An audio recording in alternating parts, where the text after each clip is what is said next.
IPL second half లో కోల్కతా దుమ్ము రేపుతోంది. వరుసగా 4 మ్యాచ్లో విజయం సాధించింది రహానే సేన. ఢిల్లీలోని అరుణ్ జైట్లీ స్టేడియం వేదికగా జరిగిన మ్యాచ్లో ఢిల్లీ క్యాపిటల్స్ పై 8 వికెట్ల తేడాతో విజయం సాధించింది. మొదట బ్యాటింగ్కు దిగిన ఢిల్లీ నిర్ణీత 20 ఓవర్లలో 8 వికెట్లు కోల్పోయి 142 పరుగులు చేసింది. పాదం నిస్సంక, అశుతోష్ శర్మ మినహా మిగతా బ్యాటర్లంతా చేతులెత్తేశారు. ఇక 143 పరుగుల లక్ష్యంతో బరిలోకి దిగిన కేకేఆర్ 14.2 ఓవర్లలోని టార్గెట్ను ఛేదించింది.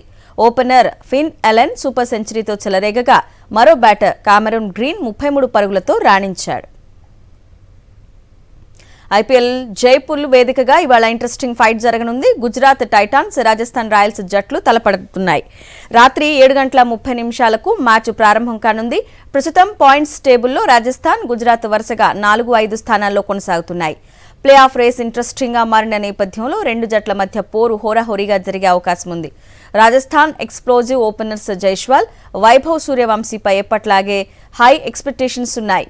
వారిద్దరూ సూపర్ స్టార్ ఇస్తే ఆ జట్టుకు తిరుగుండదు. బౌలింగ్లోనూ రాజస్థాన్ బలంగానే ఉంది. మరోవైపు చివరి 3 మ్యాచ్ల్లో గెలిచిన గుజరాత్ జోరు మీదుంది. ఈ మ్యాచ్లోనూ గెలిచి ప్లే ఆఫ్ అవకాశాలను మరింత మెరుగుపరుచుకునేందుకు గిల్ సేన వ్యూహాలు రచిస్తోంది.